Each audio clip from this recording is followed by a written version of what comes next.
conférence de presse de ce jour. L'hôte, c'est l'honorable Christian Mwando Timba, qui aujourd'hui porte la casquette du coordonnateur interprovincial du Front Citoyen 2016. Vous connaissez déjà le programme, il va d'abord lire la déclaration. Juste après, il y aura vos questions. Je voudrais attirer l'attention sur mes confrères et mes consoeurs que les questions d'ordre personnel ne sont pas acceptées. Et enfin, on ira juste derrière, il y a un cocktail qui vous est réservé. La parole est à vous, honorable.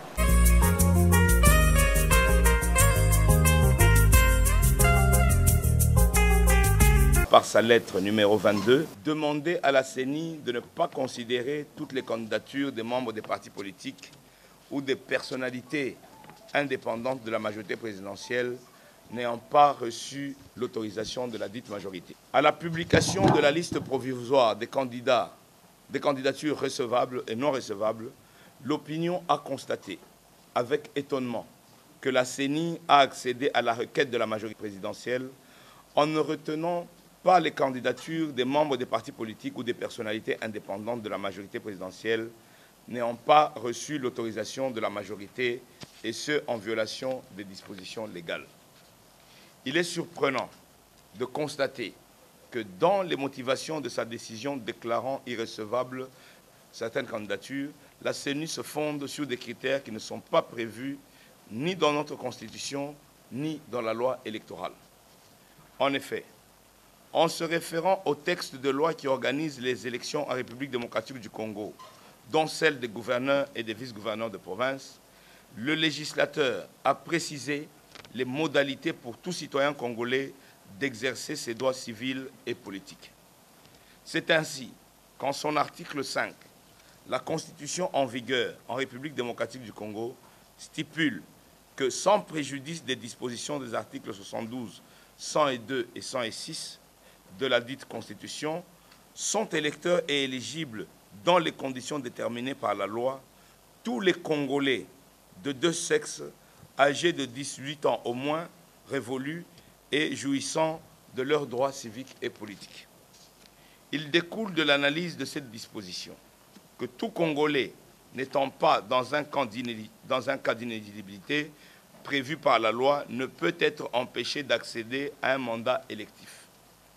La CENI, en procédant de la sorte, viole délibérément ces dispositions dans la mesure où elle restreint les droits civils et politiques des citoyens, ce qui constitue une violation pure et simple de notre Constitution. Par ailleurs, l'article 22 de la loi électorale précise qu'une liste présentée par un parti politique, un regroupement politique ou une candidature indépendante est déclarée irrecevable lorsque, primo, elle reprend le nom d'une ou de plusieurs personnes inéligibles. Secondo, elle porte un nombre de candidats supérieur au nombre de sièges fixés par chaque circonscription. Tertio, elle reprend le nom d'un candidat dans plus d'une circonscription électorale pour un même niveau. Dans les cas qui nous occupent, aucune des candidatures déclarées irrecevables n'a violé cette disposition. S'agissant des cas d'inéligibilité déterminés par la loi électorale au terme de son article 10.1 à 9, nulle part ne figure l'interdiction pour un citoyen congolais, quoiqu'étant membre d'un parti politique, de déposer sa candidature en qualité d'indépendant. Du reste, l'article 18.9 de la même loi stipule que le candidat qui dépose son dossier pour le compte de son parti doit absolument y joindre une lettre d'investiture du dit parti ou regroupement politique. In specie, les candidats membres des partis politiques ne pouvaient solliciter l'autorisation de leur formation politique dès lors qu'ils n'ont pas usé de leur label lors du dépôt de leur candidature. Dans la mesure où le candidat gouverneur ou vice-gouverneur de province remplit les conditions d'éligibilité prévues à l'article 162 de la loi électorale, nul ne peut demander à la CENI de déclarer irrecevable le dit candidat, d'autant plus que celle-ci n'est pas compétente en la matière. Par contre, il serait intéressant de noter le cas des commissaires spéciaux et de leurs adjoints qui ont déposé leur candidature sans avoir demandé au préalable une mise en disponibilité ou déposé leur démission. En effet, les commissaires spéciaux et leurs adjoints sont, de par leur acte de nomination, des hauts fonctionnaires de la République, commissaires spéciaux du gouvernement à l'opposé des gouverneurs de province qui, eux, sont élus. Ainsi, le point 4 de l'article 10 relatif à l'inéligibilité devra leur être opposé. Et par voie de conséquence, ils devront cesser de prester. Le fait pour eux de continuer à exercer leurs fonctions signifie qu'ils ont tacitement renoncé à la dite mise en disponibilité. La CENI devrait, dans ces conditions, ne pas recevoir leur candidature.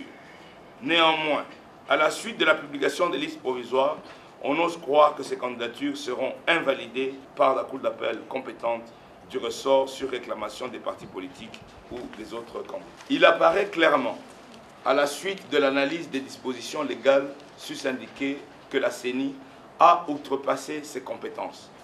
Elle devait réserver une suite de non-recevoir à la requête de la majorité présidentielle et indiquer clairement à celle-ci que la démission d'un Congolais d'un parti politique ou regroupement politique n'est pas de son ressort.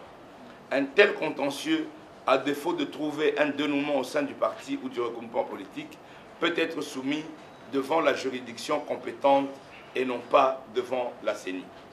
Au demeurant, s'agissant de l'élection des gouverneurs et des vice-gouverneurs de province, l'article 165 de la loi électorale tranche en ces termes: les réclamations et contestations relatives à la validité d'une candidature sont portées devant la Cour administrative d'appel du ressort dans les 48 heures suivant la notification de la décision de publication des listes provisoires par la commission électorale indépendante. La Cour d'appel statue sans frais et dans un délai de 7 jours. La Cour d'appel compétente, qui statuera sur les cas des candidatures des indépendants, ne pourra que confirmer leur validité au regard des dispositions légales pertinentes sus-évoquées. Cela permettra de corriger les erreurs de la CENI et de prouver à l'opinion l'indépendance effective de la magistrature. La CENI, en prenant cette décision, démontre non seulement qu'elle n'est pas une institution impartiale, mais surtout qu'elle renforce la conviction de nos compatriotes qu'elle n'est qu'un instrument au service du pouvoir.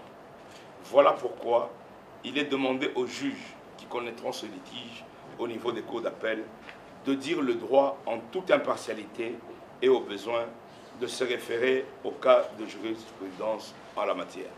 J'ai dit et je vous remercie.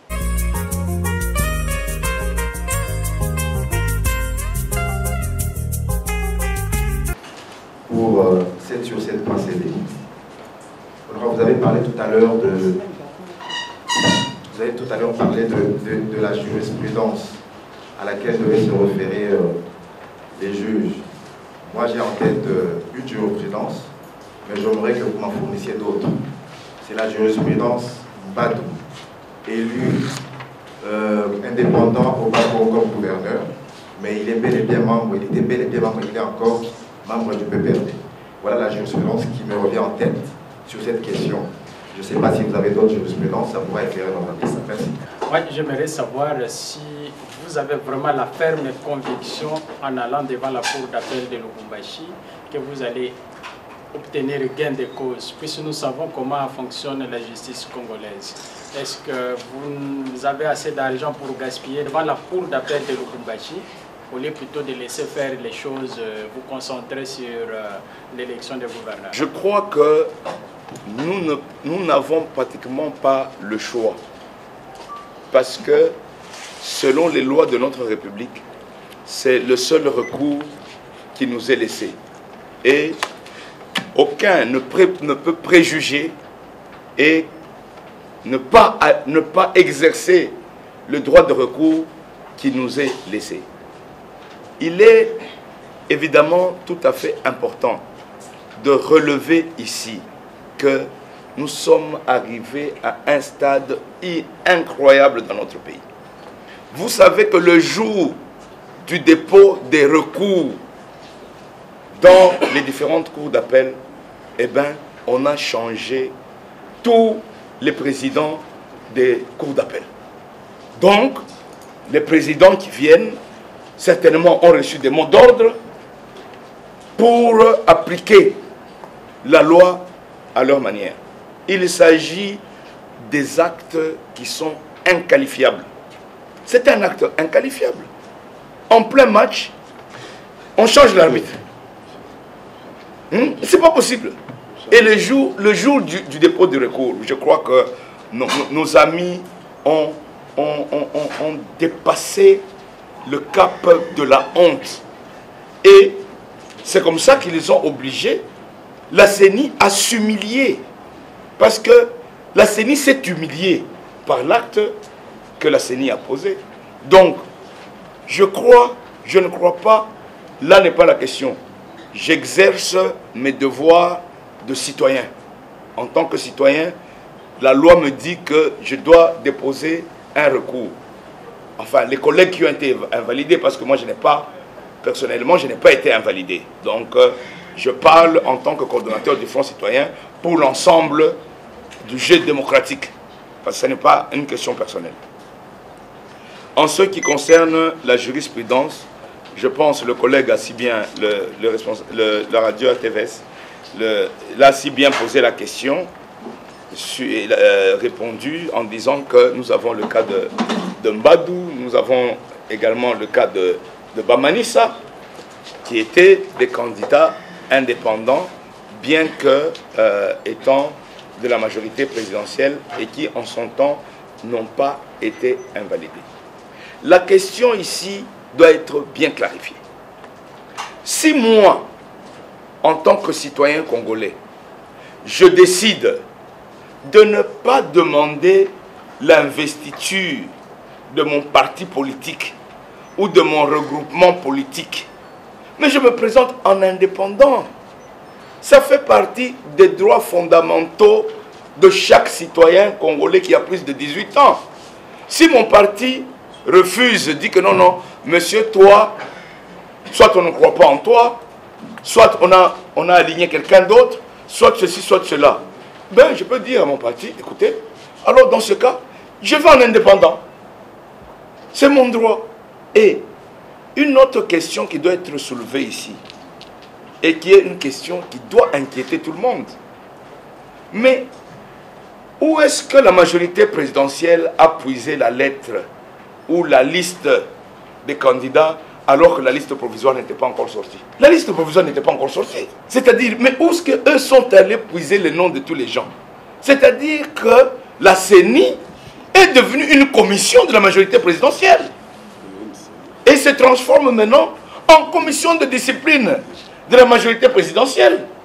Il fallait que la liste provisoire sorte, que la majorité présidentielle constate, et en ce moment-là, elle devait aller auprès des cours et tribunaux éventuellement, même si les cours et tribunaux ne pouvaient que statuer pour laisser l'indépendant faire dès lors qu'il n'a pas eu la casquette de son parti politique. Il y a un réel problème. Parce que lorsque le chef de la majorité écrit à la CENI pour lui demander d'invalider quelqu'un, est-ce que la CENI a-t-elle demandé les fiches d'adhésion? Même ça. Est-ce que la CENI a entendu les gens qu'on a demandé d'invalider, puisqu'elle voulait se transformer maintenant en cour des tribunaux? Donc elle devait écouter les deux parties. Parce qu'il y a des gens qui ont été invalidés, qui ne sont pas membres de la majorité présidentielle.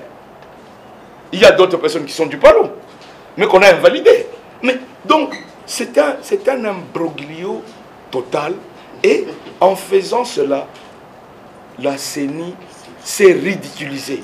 Elle s'est disqualifiée. Comment nous allons aller aux élections avec une telle commission qui reçoit des injonctions, des instructions pour faire le non-droit? Je crois que c'est une question qui est capitale et qui doit vous intéresser vous aussi en tant que chevalier de la plume. Parce que c'est notre pays à tous. Ça ne concerne pas, on ne peut pas dire que non, ça concerne un certain nombre de gens et vous n'êtes pas concernés. Tout le peuple congolais est concerné par cette situation.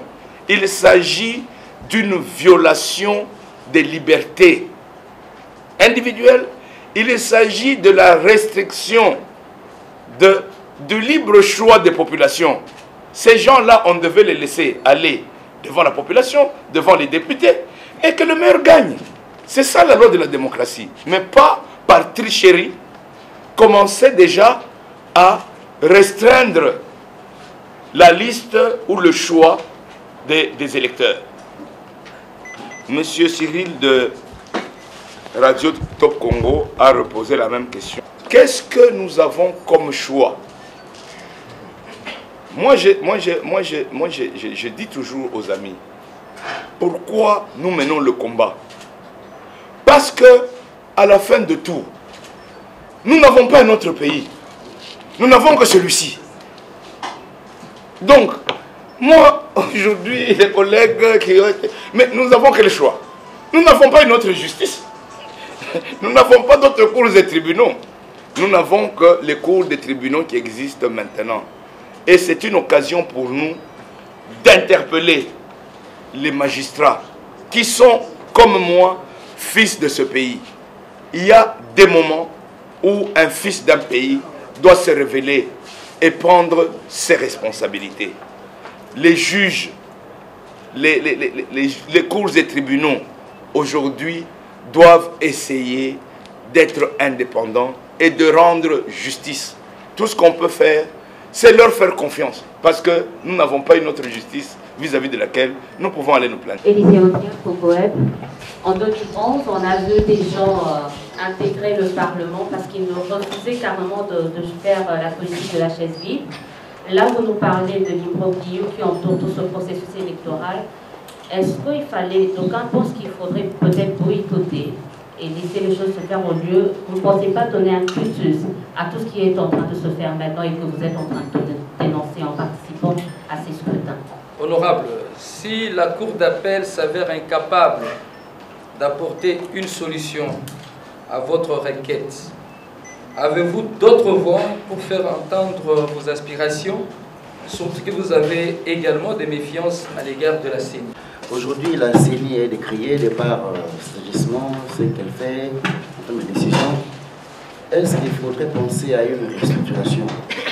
Et si oui, cela ne favoriserait pas le glissement autant décrit par vous-même?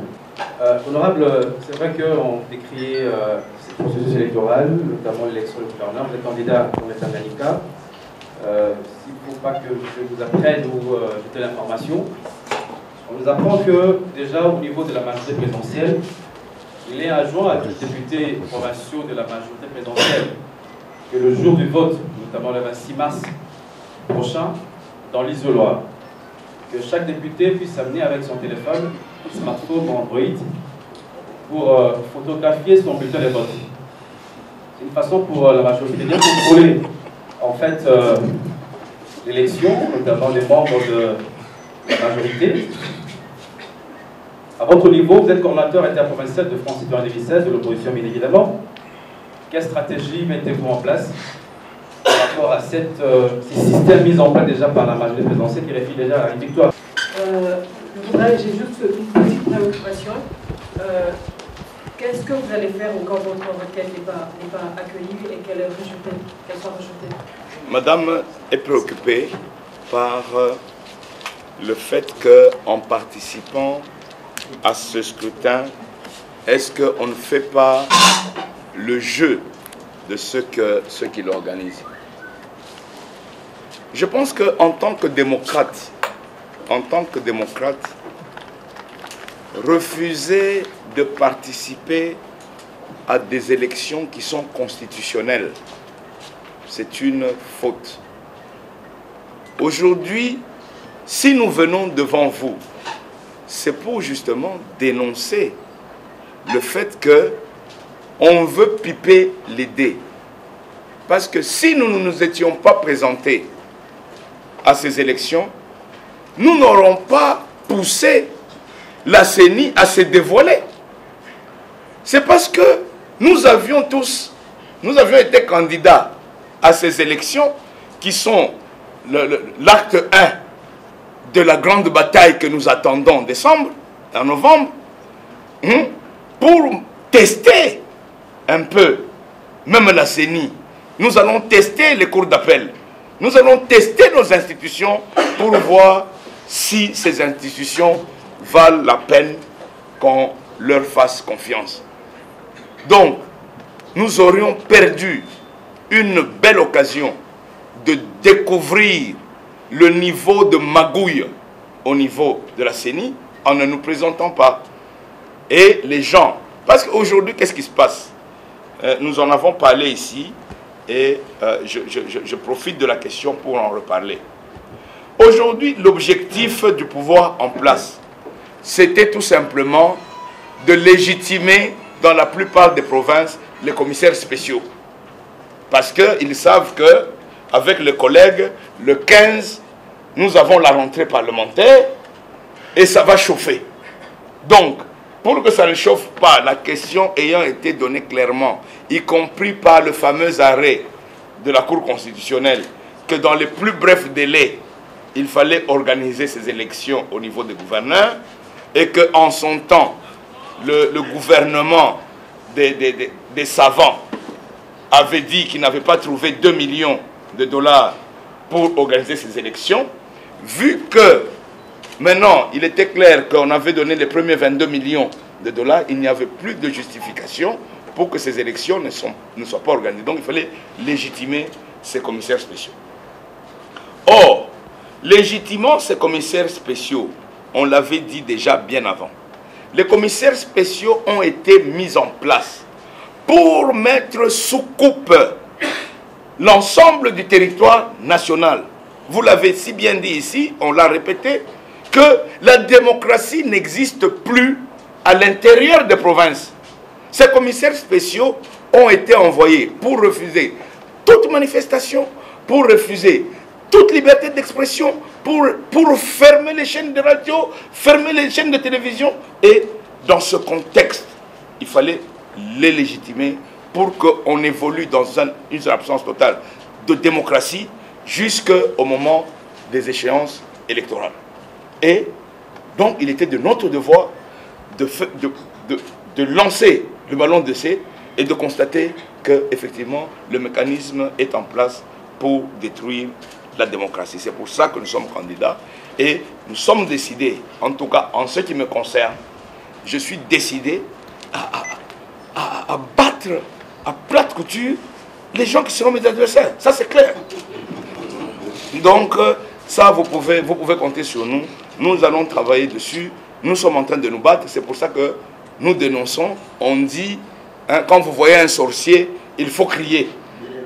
C'est ça. Ce que Monindo Kibele là. Donc, c'est ce que nous sommes en train de faire. Parce que le sorcier, nous le voyons déjà en face. Peut-être qu'il va se gêner et pouvoir fuir avant que le pire ne puisse être. Notre journaliste de Télé 7 a posé la question de savoir si la Cour d'appel ne donne pas suite à notre requête, quelle stratégie, oui, une suite favorable à notre requête, quelle stratégie nous allons mettre en place. Je pense que les stratégies ne s'exposent pas dans une conférence de presse, parce que sinon elles seront contrecarrées bien avant qu'elles soient mises en œuvre. Donc je ne peux pas répondre à cette question. La TVS1 a posé la question de savoir qu'est-ce que nous pensons de la restructuration de la CENI. Est-ce qu'en restructurant la CENI maintenant, ne serait-il pas encore l'occasion de permettre le glissement? C'est vrai que la réflexion mérite d'être menée, mais si vous avez déjà une CENI qui est en train de convaincre les gens que les choses qui peuvent se faire en 5 mois, elle doit les faire en 17 mois. Je crois qu'il y a déjà un problème sérieux.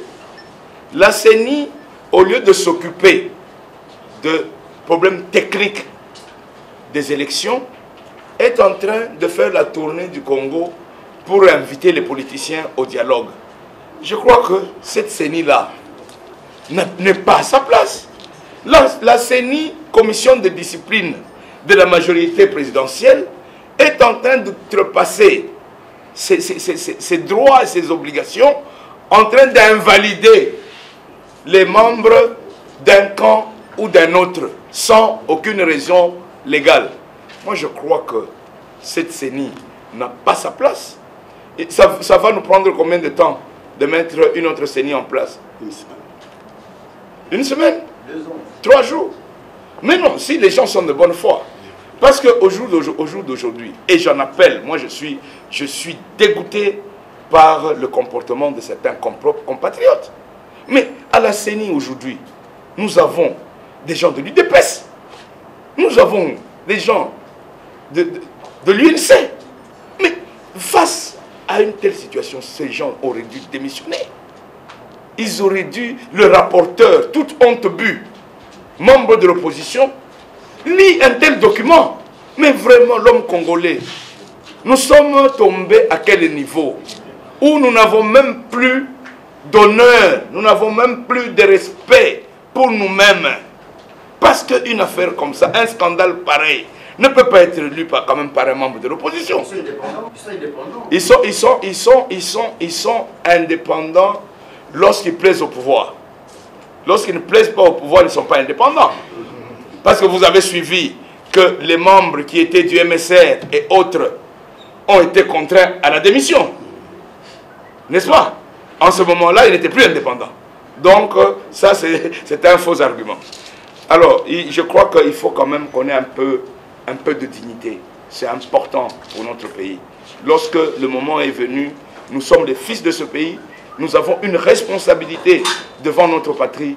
On ne peut pas se permettre n'importe quoi. Lorsque ça ne marche pas, il faut le dire. Lorsque ça marche, qu'on le dise aussi. Vous avez posé la question sur la question des photos qui seront prises des bulletins de vote dans l'isoloir parmi les stratégies qui ont été mises en place. Effectivement, nous sommes au courant de cette stratégie qui dénote d'abord que les gens de la majorité sont arrivés au bout. Ainsi sonne le glas. C'est que les gens qui sont avec vous dans le même groupe, vous n'avez même pas confiance en eux. Donc c'est un signe d'abord parmi les gens que vous êtes en train de marcher avec, vous n'avez pas confiance. Donc vous savez qu'un Congolais normal, si vous le laissez seul dans l'isoloir, il ne peut que voter contre vous. Donc, globalement, il doit prendre la photo de ce qu'il a fait comme vote et vous l'envoyer. Vous voyez un peu, je crois qu'il faut démissionner. En ce moment-là, c'est un aveu d'échec. Si moi, je suis avec mes amis, mes collaborateurs avec qui je marche, je dois les obliger à prendre la photo dans l'isoloir pour me l'envoyer. Sinon, hein, donc c'est une manière de ne pas respecter la démocratie. Une manière un dictat. On veut, mais soyons quand même sérieux. On a commencé par affamer les députés. Les députés, on les a renvoyés dans les coins les plus reculés, qui à Kalemi, qui à Ituri, qui là-bas, et puis on suspend illégalement le fonctionnement des assemblées provinciales. On fait 2-3 mois, on ne les paye pas pour qu'ils ne puissent pas avoir même l'occasion de manger le foufou avec leurs enfants. Et puis maintenant, on veut leur donner les appareils pour aller photographier les bulletins de vote. Parce qu'ils doivent voter pour leur propre mort. Mais ce n'est pas possible, même un enfant, même son pire ennemi, on ne le traite pas de cette manière. Parce que ces gens, ils ont une vie. Ces gens ont été maltraités. Aujourd'hui, on veut les obliger à voter dans un sens pour qu'ils continuent à mener la population dans la souffrance. Les députés, c'est l'occasion de les interpeller. Chacun doit voter en son âme et conscience. Parce que la population aujourd'hui attend à l'intérieur le changement. il faut que les choses changent. Il faut voter les fils de ce pays qui sont capables de travailler et de dire non lorsque les gens croient qu'ils peuvent confisquer ce pays à leur profit personnel. Donc, c'est leur responsabilité. Ceux qui vont commettre des erreurs, le peuple les jugera. C'est aussi l'occasion de rappeler que si nous nous battons aujourd'hui pour les élections, c'est parce que le moment des élections, c'est le seul moment où le peuple se réapproprie sa souveraineté. Il n'y a pas un Congolais plus qu'un autre où vous pouvez confisquer la chaise ou le pouvoir sans retourner devant le peuple qui est propriétaire de ce pays pour dire si vous avez bien travaillé ou si vous avez mal travaillé. Si vous avez bien travaillé, le peuple va vous reconduire. Si vous avez mal travaillé, c'est le peuple qui est propriétaire de ce pays qui trouve le moment au moment des élections pour vous sanctionner. Mais vous ne pouvez pas nous dire aujourd'hui, 5 ans après, que non, vous n'avez pas l'argent pour convoquer vos patrons pour qu'ils viennent décider de qui va diriger ce pays demain. Ah non! Depuis 5 ans, monsieur, vous savez qu'en 2016, il devait y avoir les élections. Donc, vous étiez censé vous préparer pour organiser ces élections. Et c'est ce moment-là, que ce soit les députés provinciaux, que ce soit les députés nationaux que nous sommes, que ce soit le chef de l'État, le président de la République, c'est le moment des élections où le peuple doit nous sanctionner. Les députés qui vont mal se comporter maintenant, en votant parce qu'ils ont peur, parce qu'ils suivent des mots d'ordre, ils vont voter peut-être des incapables. Mais quand on va organiser les élections que nous réclamons, c'est en ce moment-là que le peuple prendra sa revanche. En disant que toi, on t'avait donné le mandat, tu es allé faire autre chose dans les urnes là-bas. Donc, maintenant, on ne te reconduit pas. Vous comprenez qu'il y a l'importance de la pression populaire et il y a l'importance d'organiser les élections pour que le peuple puisse se réapproprier sa souveraineté. Ensuite, la Voix de l'Amérique a posé la même question. Qu'allez-vous faire au cas où la requête est rejetée? Je crois que les cours et tribunaux vont trancher, les cours d'appel vont trancher en premier et dernier ressort, je crois. En ce moment-là, je crois que nous n'aurons que les voies démocratiques par les manifestations et autres pour demander au peuple de se prendre en charge. Parce que c'est l'occasion pour moi d'en appeler aussi au peuple congolais. Il y a une partie de la population qui croit que le combat qui est mené, c'est pour les autres. Mais le combat qui est mené ici, c'est un combat qui doit concerner d'abord le peuple congolais. Parce que la constitution de la République démocratique du Congo dit que le peuple est souverain. C'est le grand propriétaire de la nation congolaise. C'est le peuple. Et le peuple exerce sa souveraineté par voie de vote. Donc, ça, tout le monde doit prendre ça comme une affaire personnelle. Deuxièmement, la restriction des espaces de liberté. Lorsque on restreint les espaces de liberté et que nous n'agissons pas, il s'agit d'un problème collectif. Vous savez, à l'époque de Hitler, quand on a commencé à traquer les Juifs, il y a quelqu'un qui a dit ceci. Lorsqu'on est venu frapper chez mon voisin de droite, je me suis dit, tant que c'est mon voisin de droite, il n'y a aucun problème, je peux dormir. Lorsqu'on est venu frapper chez mon voisin de gauche, je me suis dit, tant que c'est mon voisin de gauche, il n'y a pas de problème, je peux dormir. Quand on est venu frapper chez moi, il n'y avait plus personne pour crier.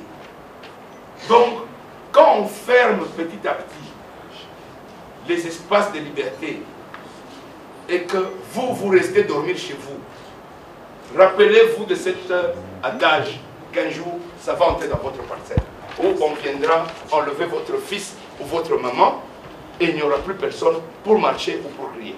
C'est M. Jean Moleki, on a les fax. En lisant votre déclaration, le deuxième paragraphe, intitulé « À la publication de la liste provisoire des candidatures recevables et non recevables, l'opinion », vous faites allusion à l'opinion, a constaté avec étonnement que la CENI a accédé à la requête de la majorité présidentielle. en se retenant pour les candidatures des membres des partis politiques ou des personnalités indépendantes de la majorité présidentielle. Je voudrais ici savoir, en âme et conscience, est-ce le G7 est-il membre de la majorité présidentielle ou de l'opposition? Parce que nous connaissons nos politiciens, les jours, ils sont dans l'opposition et la nuit, ils sont dans la majorité. Pourquoi? Parce que si votre nom, votre candidature n'est pas recevable, est-ce vous appartenez toujours à la majorité ou vous êtes de l'opposition? Parce que la majorité n'a pas accepté les candidatures de ses membres. Je voudrais un peu savoir l'éclaircissement par rapport... Je pourrais faire que les intervenants avant moi l'aient posé, je me fais quand même le signe de voir de la reposer, sinon ça serait sans objet. C'est par rapport à la tenue du dialogue. Il est connu aujourd'hui que l'opposition, une frange de l'opposition, s'inscrit en faux contre ce forum. Et j'aimerais bien savoir, par rapport à un réalisme politique, si aujourd'hui, par rapport au temps qui nous reste, l'organisation des élections est encore possible et que le dialogue soit contournable. Je vous ai dit d'abord qu'aujourd'hui, j'ai pris la parole comme coordonnateur du Front citoyen. Donc, je veux dire ceci. Aujourd'hui, nous parlons de démocratie. Nous ne parlons pas, c'est vrai que c'est la majorité qui a écrit, certains partis de l'opposition auraient pu aussi écrire, mais nous dénonçons le fait que l'acte qui a été posé par la CENI, quel que soit le camp dans lequel on se trouve, est un acte irrégulier. Il ne lui appartenait pas d'invalider les candidats indépendants. C'est un acte irrégulier. Donc, ici, on ne se pose pas comme majorité ou comme opposition, mais on s'interroge et on condamne l'irrégularité de l'acte posé par la Commission électorale nationale indépendante. En ce qui concerne la tenue du dialogue, je crois que c'est la dernière question, où l'opposition s'inscrit en faux. Le journaliste pose la question de savoir si l'organisation du dialogue est-il contournable et par rapport au délai qui nous reste aussi pour les élections. Mais je crois qu'au niveau du Front citoyen, du G7, de la dynamique de l'opposition, la question a toujours été claire. Est-ce qu'il y a une crise? Mais ce dialogue qu'on tient à imposer aux gens, non, nous devons. Mais vous avez tout. Mais pour nous, il n'y a aucune crise. Mais vous voulez imposer absolument un dialogue. Pourquoi? On a dit, si c'est une question qui concerne le calendrier électoral, la CENI est là. Que la CENI publie d'abord le calendrier, que la CENI n'ose pas publier jusqu'aujourd'hui, qu'elle publie le calendrier, et après, s'il y a contestation autour du calendrier que la CENI propose, en ce moment-là, les politiciens qui sont concernés par les élections se mettent autour d'une table et autour de la CENI pour voir ensemble, maintenant par rapport au calendrier, détailler ça. Vous avez suivi l'honorable Njoli, ce qu'ils prétendent faire en 14 mois. L'honorable Njoli a dit non, nous l'avons fait en 5 mois. Donc, nous avons les experts, tant nationaux qu'internationaux, qui vont dire ce qui est possible. Ça, c'est le rôle de la CENI, avec cette tripartite qui est instaurée comme institution. Deuxièmement, en ce qui concerne le financement des élections, est-ce que c'est en réunissant les chefs coutumiers, les syndicats et autres qu'on va trouver l'argent pour financer les élections? Mais je crois qu'il y a un gouvernement. Mais je crois que le Premier ministre nous a encore fait, avec maestria, une démonstration que tous les paramètres économiques du Congo sont au vert. C'est à lui de donner l'argent pour organiser les élections parce que c'est une rencontre connue depuis 5 ans. Au cas contraire, le Premier ministre doit venir donner ses difficultés auprès de l'Assemblée nationale. Mais toutes les organisations sont là. Mais pourquoi vous voulez nous faire ce dialogue fourre-tout? C'est là où on soupçonne qu'il y a un problème. Parce que aujourd'hui, j'ai suivi encore sur une des chaînes locales qui est devenue presque la chaîne Mille Collines ici, hein, où on dit non, c'est notre tradition depuis des siècles de l'arbre à palabre. Mais l'arbre à palabre en Afrique, c'est terminé lorsqu'il y a des institutions. Parce que l'arbre à palabre, comme les Africains, nous avions tout le temps. L'arbre à palabre pouvait même prendre 5 ans sans qu'on trouve de solution. Alors, cet arbre à palabre a déjà été remplacé par les institutions légales et qui sont fixées par notre Constitution. Donc aujourd'hui, à moins qu'on nous dise autre chose, on ne voit pas quel est l'objet. Quel est l'objet de ce dialogue? Le dialogue est un piège contre le peuple congolais pour nous faire perdre du temps. D'autant plus que ce dialogue, je crois, les consultations avaient commencé depuis le mois de juin de l'année dernière jusqu'à aujourd'hui. Les amis sont dans l'impasse et on n'arrive pas à faire avancer les choses. Ce que nous demandons, c'est que la CENI publie le calendrier. Ce que nous demandons, c'est que les élections aient lieu en 2016, un point, un trait. J'ai dit et je vous remercie. Au nom de l'honorable Christian Mangotinga, nous tenons à remercier ses collègues députés, les membres de l'UNADEF qui sont dans la salle, surtout vous, nos collègues, mes confrères et mes consoeurs. Et en son nom, je demande à ce que cette info soit relayée aujourd'hui, demain, quand vous voulez, mais que nous puissions voir ça sur le terrain. Merci beaucoup. Nous allons maintenant prendre notre cocktail juste à côté.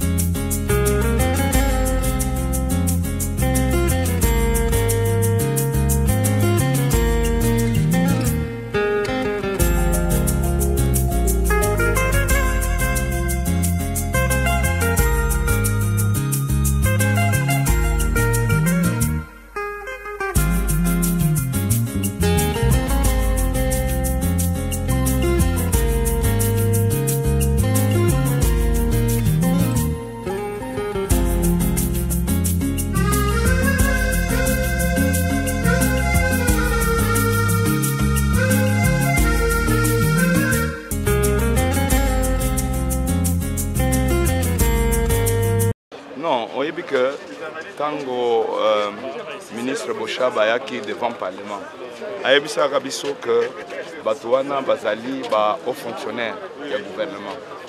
Loi électorale lobi soki oza haut fonctionnaire du gouvernement, avant opposer candidature nayo, il faut démissionner. Mais tu constates que Batouana va démissionner, c'est-à-dire que normalement va violer loi électorale parce que parmi les conditions, va respecter les conditions mogoté, va démissionner. Donc, normalement, la cour d'appel, il faut invalider Bango. Par respect à la loi électorale, il faut déposer la démission. Mais le but est que les commissaires spéciaux. Commissaires spéciaux, ils sont hauts fonctionnaires du gouvernement.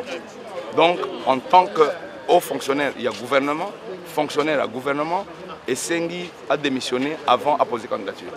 Et ceux qui vont démissionner? Ceux qui vont démissionner, ils ont une requête dans la cour d'appel.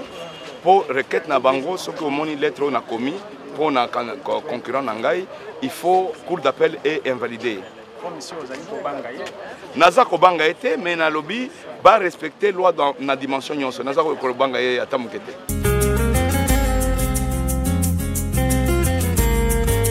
Bana pasha ko ba invalider, jou aba ko remplir condition moya les balileta ya kusema mtu kama eko fonctionnaire wa l'état mbele ya kupoze kandidature yake anapashwa kuacha ile kazi ya leo. Na tuliona uligusia pia mazungumzo ya taifa ambayo tayari Rais Joseph Kabila alitangaza tangu mwezi wa Juni hadi sasa bado hakujakuwa kipindi chochote ambacho kimeshafanyika, na tutaona kesho kutakuwa makanisa ambazo zitakutana kwenye kiwanja cha mpira hapo baadaye kuomba ajili ya nchi. Wewe kama vile mpinzani unahisia gani wala maoni gani kuhusu maombi haya ambayo makanisa yametayarisha? Makanisa imetayarisha ile maombi. Mimi naona maombi ni makanisa iko mzuri, lakini sisi tunasema kwenda kule mkutano President Kabila eko na lomba aina lazima juu sie kwetu atuyaona vita, atuoni kitu, tunaona kama eko natafuta kutupotezea wakati.